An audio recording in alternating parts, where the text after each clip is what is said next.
Hello! So today we are doing a flight in the PMDG 737-800 in Microsoft Flight Simulator. There's a very good reason why we're doing this.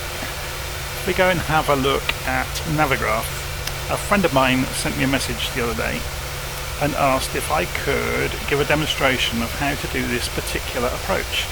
So this is runway 17 right at Casablanca. And as you will notice, if we look at the chart, and let's open this chart without it being overlaid. So if we go to GMMN and we pull up the charts for GMMN and the approaches, we want the ILS 17 right, ILS Z, that's the one. Okay, I was just going to show us it on here, isn't it? So let's just open it. There we go. So you will notice on the chart there isn't actually much to go on in terms of waypoints on the way in. So it's not like you can do a traditional kind of, let the aeroplane fly itself in, because these are not waypoints, these are distance markers. So if we're just going to go by what's on this chart, how do we do this? So the trick is, there is this non-directional beacon over here, SAK, which we can program into the FMC. So we're going to want to come into here at 114 degrees and then continue on at that angle until we intercept the ILS beam at 8 miles out. Okay, so it's 165 degree ILS, 108.3. And also you'll notice there's a hold here, so if we go and scroll further down the page, you can see it wants us to come in and be at 3,000 feet in the hold, flying either 114 degrees or 294 degrees.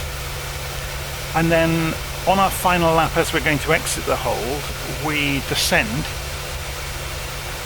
through the non-directional beacon, aiming to get to 2,300 feet for the entrance into the ILS. So we're going to have a little look at how we're going to do that. So I'm going to jump across to LittleNavMap because it actually makes a lot of sense. So that's us, that's our departure airfield. We're taking off from Agadir and we're going to fly up the coast to Casablanca, just purely to get a nice route in to show this. So we're going via the Mokta waypoint. And then we're going to go and program this hold into the 737 and see how it gets on with it. So, because I realised I've not actually demonstrated holds before in the simulator, so I thought this might be a really good opportunity to look at holds as well. So I've programmed the basics of the route in already. So we've got Mogba, we've got our departure here, standard instrument departure. Then we've got Mogba, Ravol, Mokta. Then the SAK, that's the non-directional beacon, and then we're going into the approach for 17 right. So at SAK I want to do a hold. So what I do is I click hold, I click on the waypoint that I want to do the hold at, so it puts it into the scratch pad. Then I click the empty field here for the hold at, and now I can configure the parameters of the hold. So you can see the hold is going to be at SAK. I want to be doing it at, if we go and look at the chart, 220 knots and no lower than 3,000 feet. Okay, so if I go 220, so that's our target, 220/3000, and I can drop that in the speed and target altitude at the top corner. We can also say our inbound course or direction. We'll say 114 degrees. Okay, and that gives us our reciprocal. We've also got a leg length of 1 minute, which corresponds with what this says here for 1 minute, which is perfect. Okay, so if we just execute that, we can clear out that message there. And if we then go and put this onto plan mode and go and use the legs page in the FMC, you can see center is what's showing in the center of the map here. If we go step, step, step, step, step, step, step, and there we go, there's our hold. Yeah, on the approach to the airfield. So let's go and do the flight and see how we get on with it. So I'm just going to check around the aeroplane. All the fuel pumps are on, lights look good, all of the switches look good.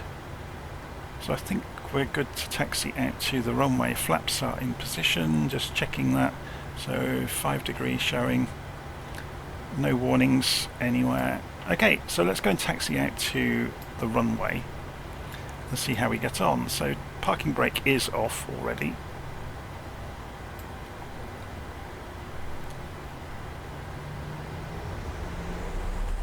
Just check the volume levels. Yeah, it's all looking good. I'm just going to check this.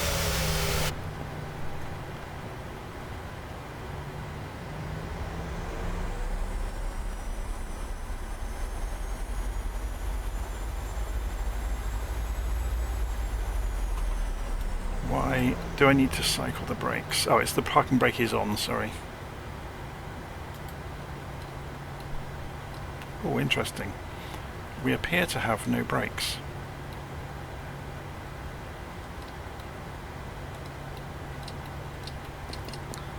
I'm just tracing the problem here, so bear with me for a second. I'll just pause recording. Okay, recording again, and yes, I just had to reseat the USB for the yoke, and it's now working. So sorry for my controls, and now I've got the pedals working, which means I can release the parking brake now. So there we go. This first problem solved. So if you ever get that happen in the 737, you can see as a master caution came up there when we reseated the controls. As soon as it lost the controls, it lit up like a Christmas tree. Okay, so we're going to taxi out at Agadir to the runway, to runway 27.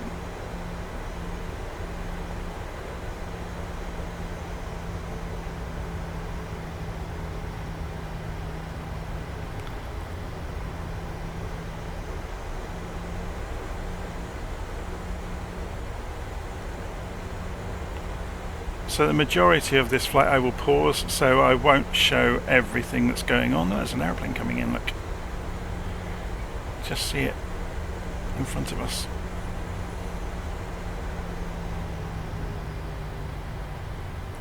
Wonder if it's a real user.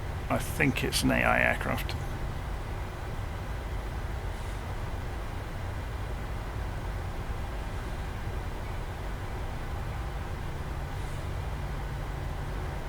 Doing a very strange approach, it's coming in very late.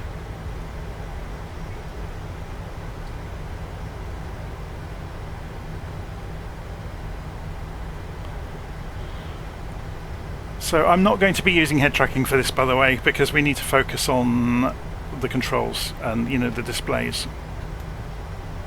So let's put this back on map mode for the moment. So we're going to turn left here.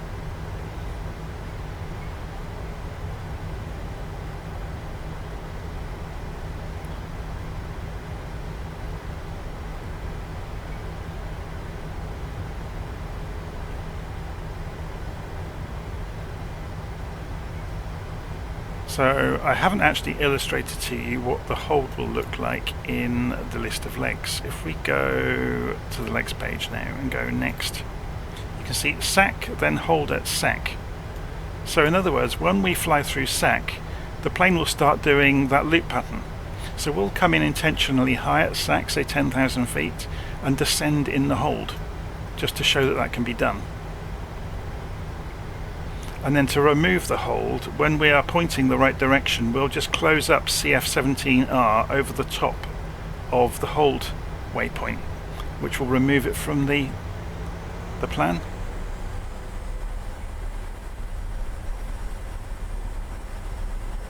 So we've got a couple of things we're going to be showing today, really. Is like flying in a given heading over the top of a VOR, sorry, over the top of an NDB, and then having the nav radios ready with the ILS frequency, so we can track on the localizer our position relative to the center line, and then turn in towards the final heading of the runway.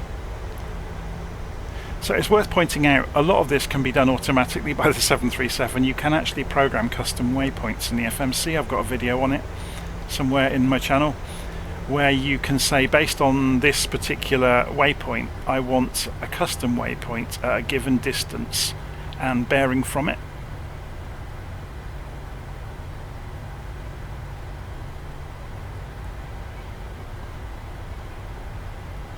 Okay, so we're just coming out to the runway at Agadir. There's hardly a breath of wind today. There's not a cloud in the sky, which suits us perfectly.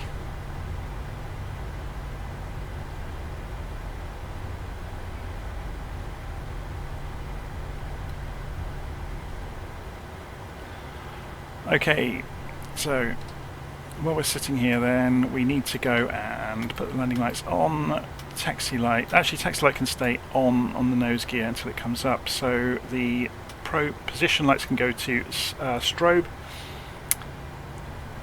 and I think we're pretty much good to go. Oh, we need to put the TCAS on, which is down here somewhere. I can never find the switches because the so we got TA, RA. Because the layout of the 737 is different between each livery, and because I jump between liveries quite a lot, I can sometimes become quite lost. So there we go, you can see the immediate route out there on the navigation display. We've got the calibrated altitude ready, so that's all done. Okay, let's get cracking, shall we?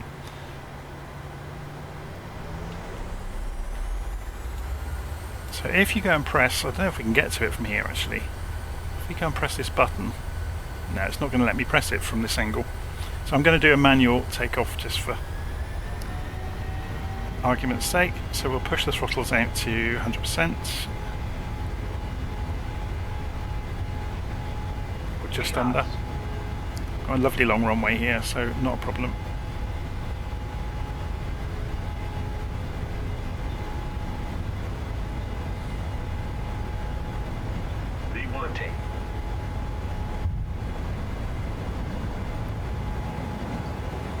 Positive rate of climb. Okay.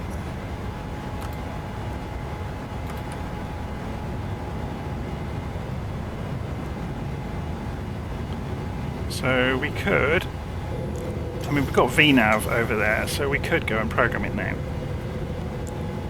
and let it go for it. So autopilot is on, and we'll go VNav.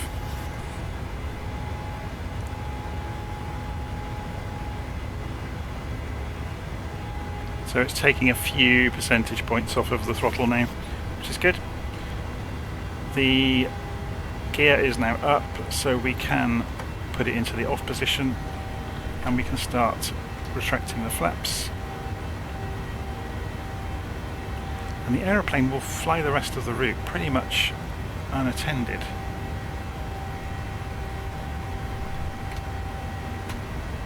So flaps are travelling up.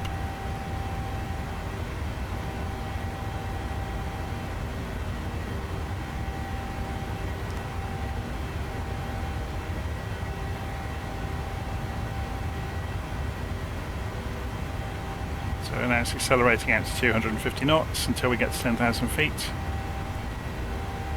So it's just following the procedure basically.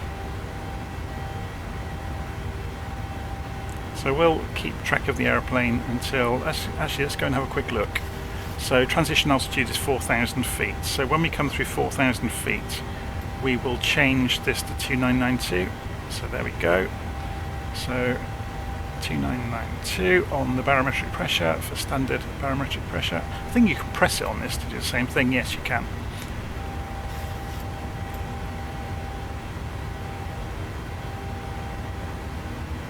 So also when we get to 10,000 feet, we'll be turning off the, we can turn off the taxi lights. Oh, we didn't have the, oh no, that's the other lights. We can turn off the taxi lights, we can turn off the landing lights when we get to 10,000 feet.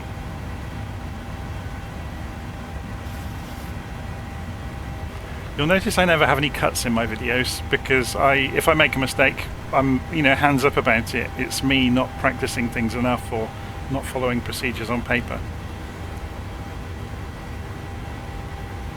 and I will obviously, you know, state when I know I've done something wrong or I've made a small mistake somewhere.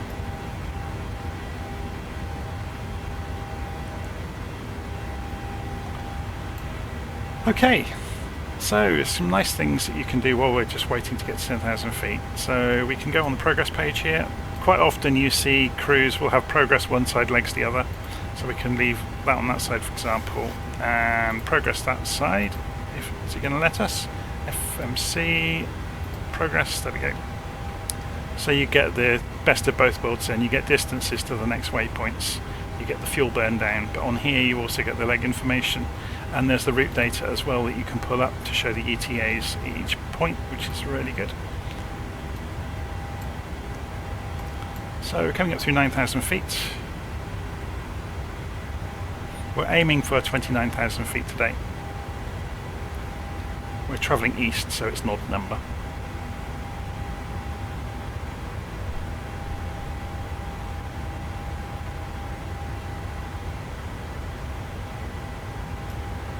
Okay, so landing lights can come off. Now we are above 10,000 feet. And we climb to cruise. So I'm going to pause the video here and I'll catch you again at top of descent for Casablanca, which if you go and have a look on the map, so we're way ahead of climb schedule at the moment, because this is just based on rough data that's been put into LittleNavMap. It's not the actual 737-800 with the loadout I've got or the climb performance I've chosen. So somewhere around here I will rejoin you, or you will be rejoining me, and we'll be, let's have a zoom out on here to show whereabouts we'll be on the map. So yeah, we'll be just crossing the coast here on the way to Raval at the point I come back. So I'll see you in a few minutes. Okay, so where are we at the moment? So I've decided to come off of pause a little bit early so we can talk about some stuff.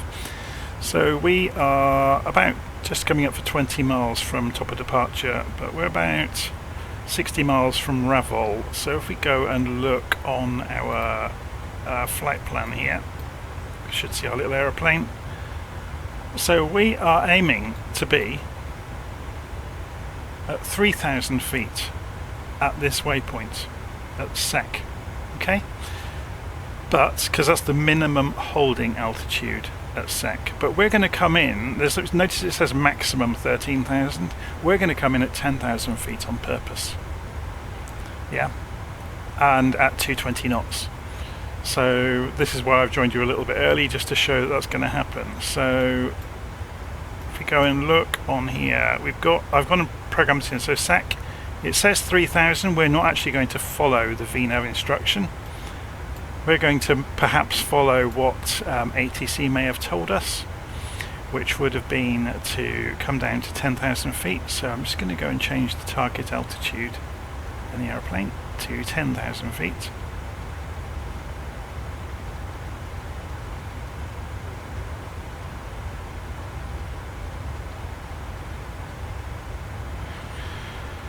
So when we get a bit closer, we'll start descending for 10,000 feet. So you might be wondering, well, we're at 29,000 feet, so we need to lose 19,000 feet. So if we call that 20 just to keep an even number, we need basically 60 miles to do that. Yeah, so the way you work out those distances in your head for the reason we've got a fuel warning light is because the centre tank is now empty. So we're going to turn off the centre pumps.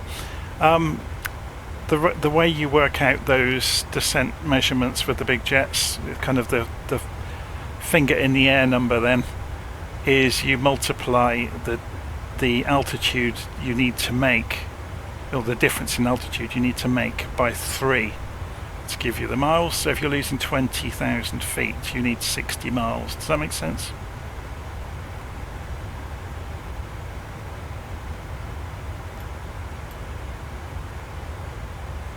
So you can see at the moment we've got quite a long way to go, so we don't need to worry so much. So should we have a little look at the aeroplane while it's chugging along?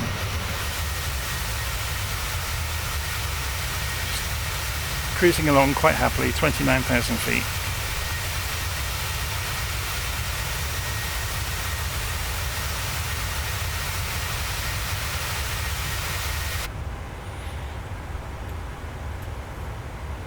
Somewhere out there in the distance is Casablanca. Oh, it's going to be over that way actually.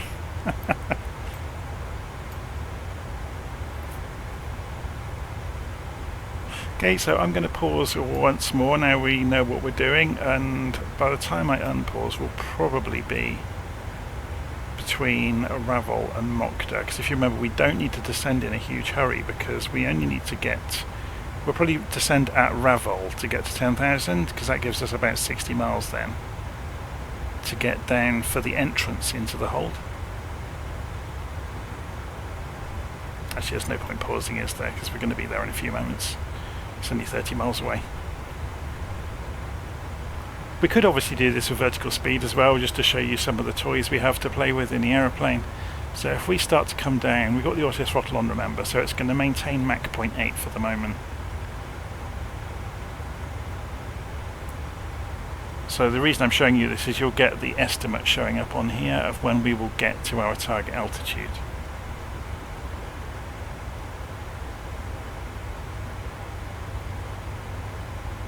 Chance. So here comes the 1500 feet a minute. If we zoom in a little bit on this,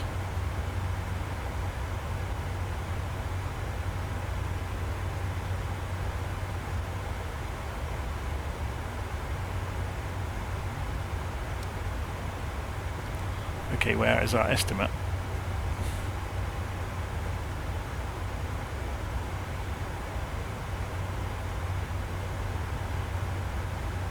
There it is. I'm starting to panic then, thinking where is it? So you can see coming down 2,000 feet a minute, and at that rate will be just about, or probably not quite enough in time. It's interesting because if we do a level change, it will go for the maximum rate of descent that it can. So it's pulling the throttles right back, look. So it's essentially going to free fall, and look at the distance shortening up to get to 10,000.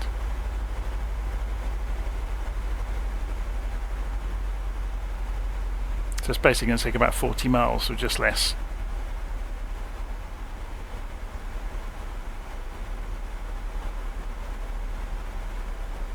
That's going some, isn't it? So that's descending 3,600 feet a minute.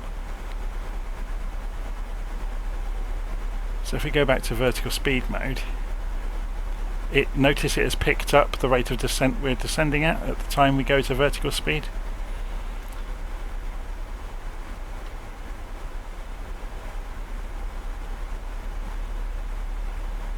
Because remember, we need to drop 100 knots as well. So if we actually tell it to do that,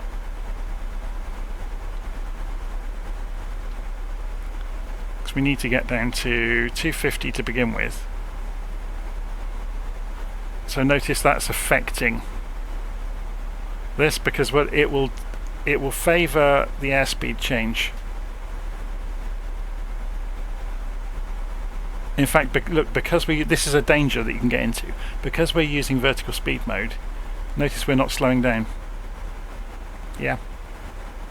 So if we do a level change,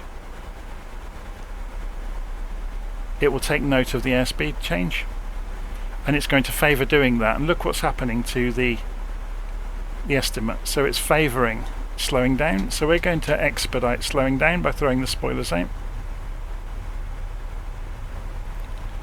So that's one of the many reasons why vertical speed mode is dangerous. Or, you know, if you're trying to stay on plan.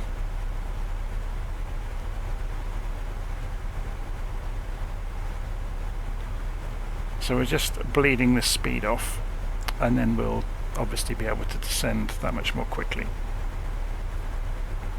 So we can zoom in on this display. We'll be making the turn very soon. There we go. The aircraft's starting to bank right. So you've got the flight director is putting some roll rate into the aircraft.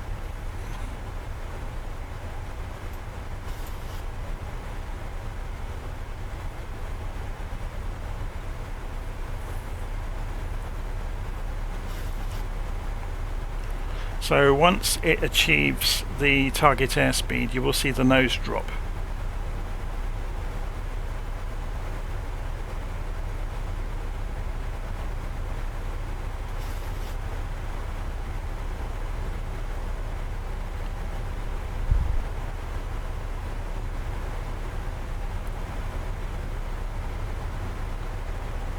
So I wouldn't worry too much about Mokta at 10,000 feet. That was our route before we were monkeying with our descent rate to get to SAC for 10,000. So we can pretty much disregard these altitudes. All we need to know is we're coming out of SAC at 3,000. So you notice what I said? As soon as you've got to the target airspeed, the airplane can start descending at the rate it would like to, because it's already decelerated. So we'll leave the spoilers out. It's interesting because as you descend, the air gets thicker and thicker, so your rate of descent can get steeper and steeper, and the aeroplane will manage that itself.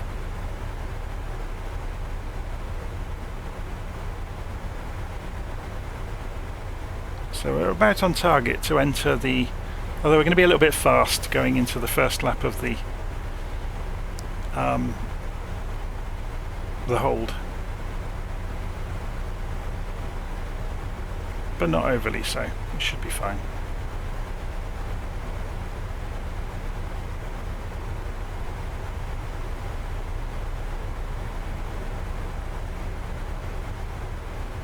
Because remember, we can come into the hold at 13,000. So if we actually target 13,000, you'll see the estimate is changing. Yeah, we're now getting to 13,000 in plenty of time.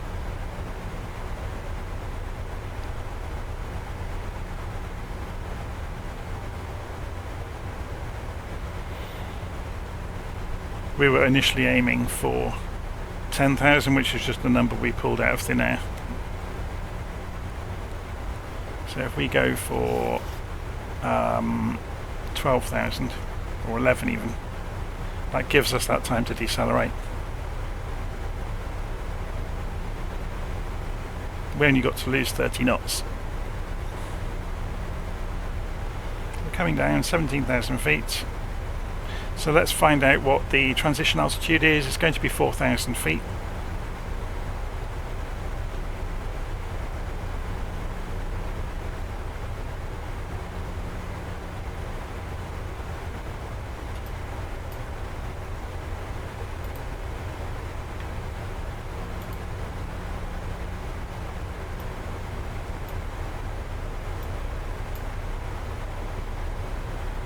So you can see the hold is penciled in.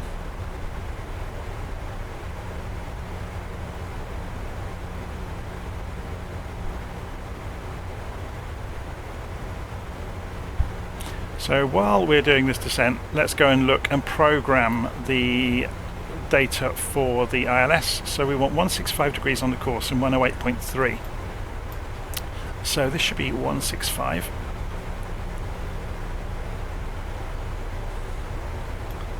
Always something to do in the big jets.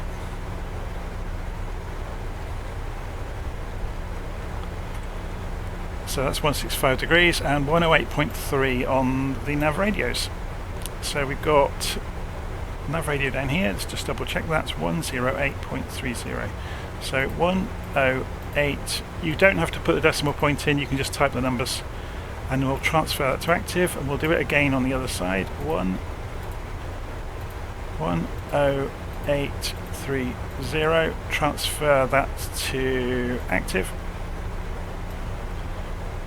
So we've got the course on both sides, we've got nav radios tuned both sides.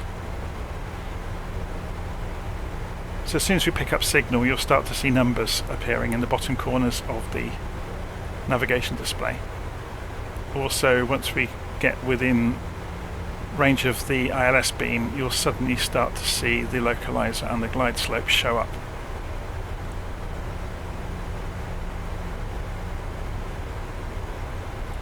Let's zoom this in again. Coming down towards 11,000 feet, remember we said.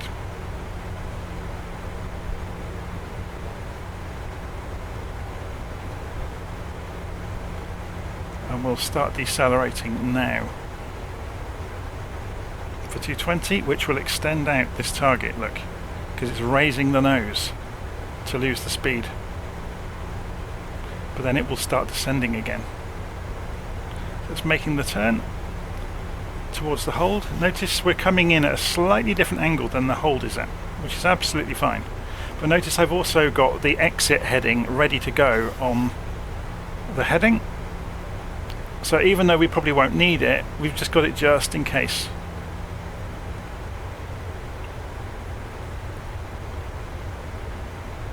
So if we look out over the nose,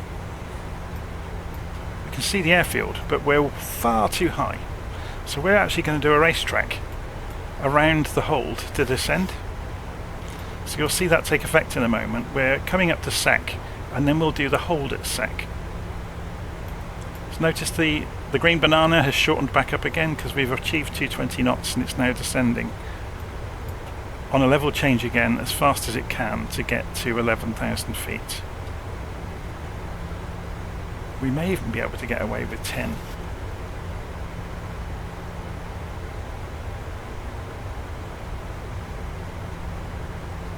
Just.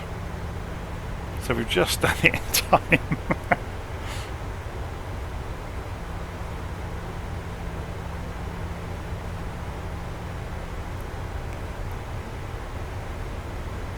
The reason I was targeting 10,000 feet is because that's obviously the point you go and turn the landing lights back on. But once you're in the hold, we can descend and do as many laps as we need to as we descend. So once we're in the hold, we'll target 3,000 feet and do level change again.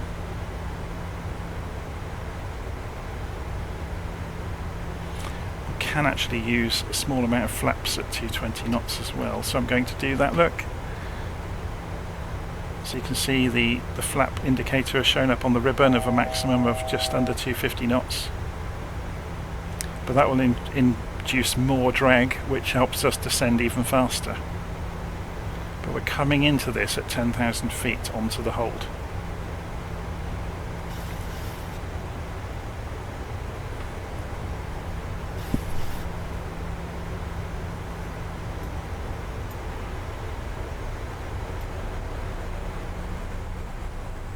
Okay, we're just coming to 10,000 feet, so landing lights can come back on. And the plane is levelling out.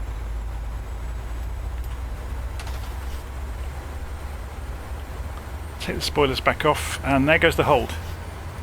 So we're far too high, look, for the airfield. But we're going to fly the hold now. So what we can do is target 3,000 feet. And do a level change to get there. So the throttles are coming back to allow the aircraft to descend without accelerating, which would change the hold shape.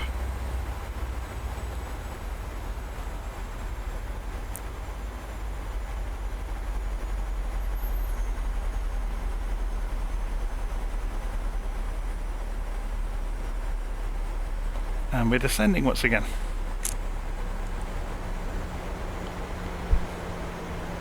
And here comes the green banana.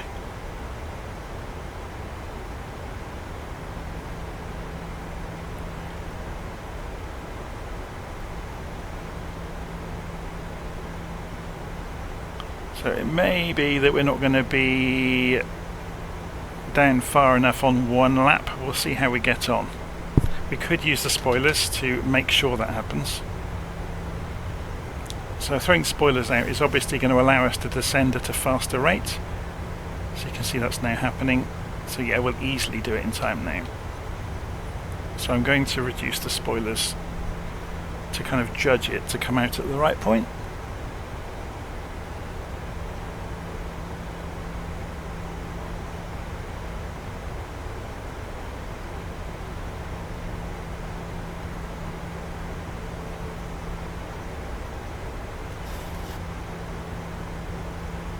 We'll be expecting on the backside of this hold to delete it from our flight plan. which will then mean we'll be aiming for CF17R at 2300 feet. Yeah, so to remove the hold, all we're going to do is select this one and pull it up to the top and execute the change, which will remove the hold from the legs page.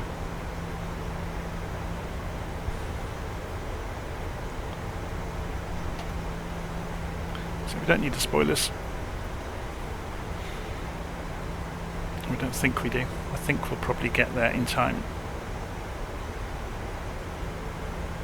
So if you remember from the flight plan, we need to start descending before the NDB from 3000 to get to 2300 in time for the CF17R, which is only just beyond the end of the hold. So if we pull this in even smaller so we can see that.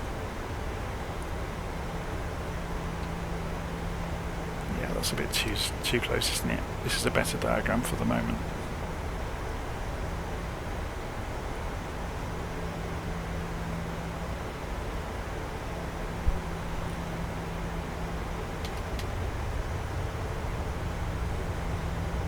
So as soon as we are straight, I'm going to remove the hold.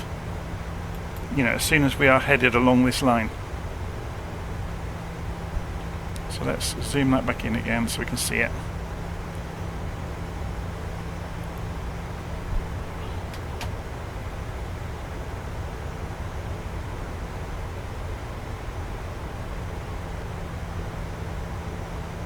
Okay. Can get this ready as well.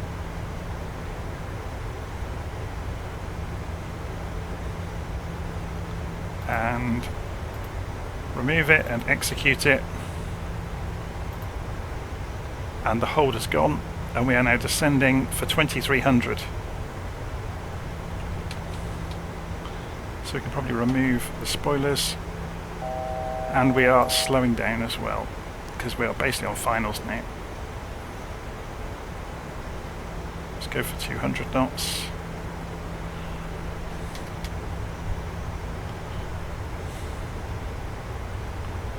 The gear can come down.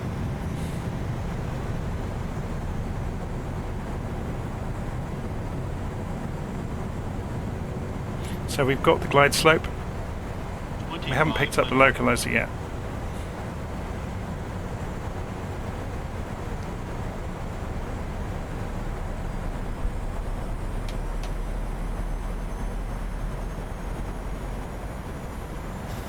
Let's sit up a little bit so we get to look outside.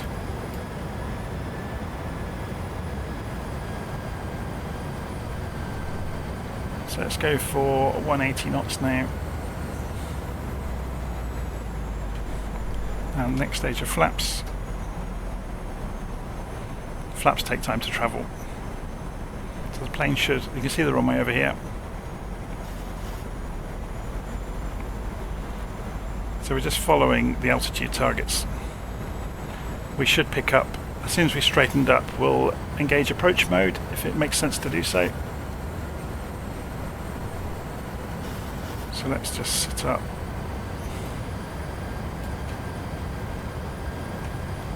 Just getting the view right so you can see everything and I can see everything. So there's the runway directly in front of us.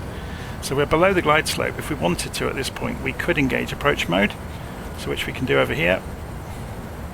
We can engage both autopilots now, which will put us onto glide slope mode, and it should go to flare mode if the airfield supports it. So it's only got single channel, so it may not. But I actually hate using auto land, so I'm going to turn the autopilot off at this point. And the throttles.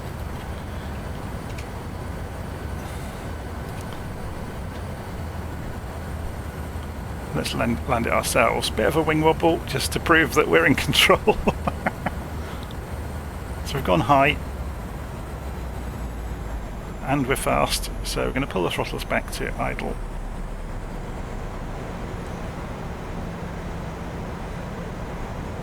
Coming back down onto the glide slope. So I'm sitting up in the cockpit, so the attitude will look odd.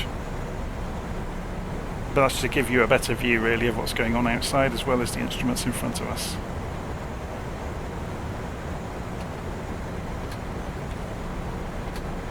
Okay, gone for the next stage of flaps.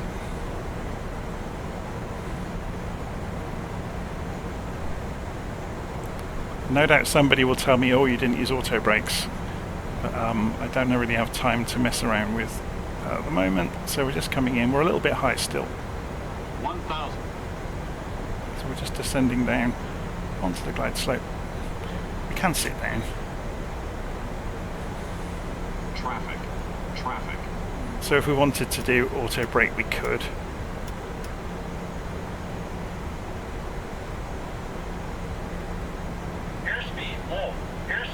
So notice we're getting a bit slow, so we're just going to go for the final.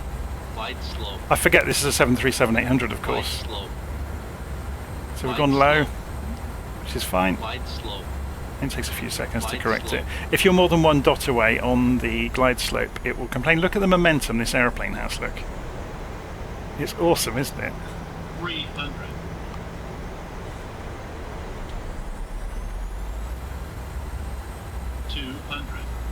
Seems like a very steep approach, doesn't it? And we're way off on the PAPI lights, look, even though we're below the glide slope. It doesn't agree. 50. 30. 20. 10. Right.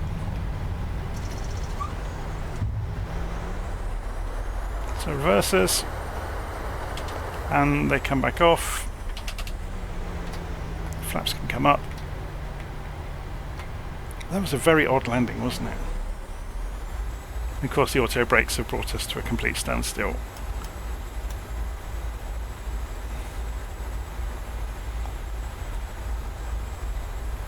So yeah, this airfield needs a bit of work, I think, from the scenery developers. The PAPI lights were nowhere near the glide slope. So it might be worth me looking for a payware version of Casablanca. That's quite a common fault of flight sim, by the way, that the ILS might not line up and the PAPI lights might not agree with the glide slope. But that wasn't really the point of looking at this today. We were really looking to see just before we go much further, can we see an airport diagram? So the next high-speed exit is just a little way in front of us, okay. Or it should be, I should say. Whether it is in the scenery is another matter.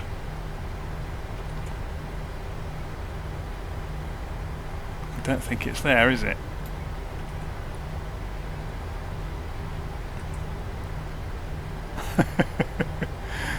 Okay, so yeah, there should be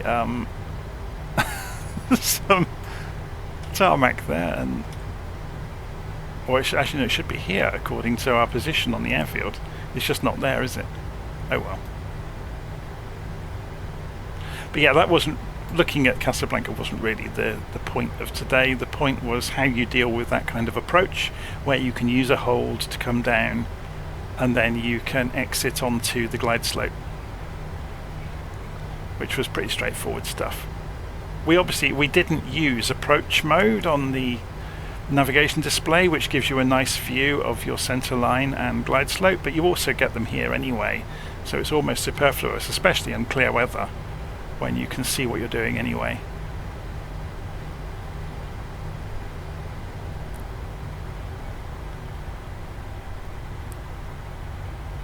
So that's the first time I've been in the 737 in ages. It kind of showed up on the final stages of approach. I wasn't kind of used to you know, what kind of throttle levels to have it at, or I was having to hunt a little bit and react, so I was a little bit behind the aeroplane. But yeah, I always forget just how good the 737s are in Flight Simulator. It's the PMDG 737s. This is the 800. It's quite heavy. The 900 is even heavier, obviously. So anyway, I'm going to bring it to a halt here on the holding point for crossing runway 35 right. So we'll put the parking brake on while we're sat here. And I'm going to leave the video here. So there we go. There is our 737. Obviously, if you're going to follow proper procedures now, you would be turning TCAS off now. So that was... where was the switch for TCAS? Here it is. Turn it back to standby. You would turn the TFC display back off. You would go and turn off your strobes back to solid now.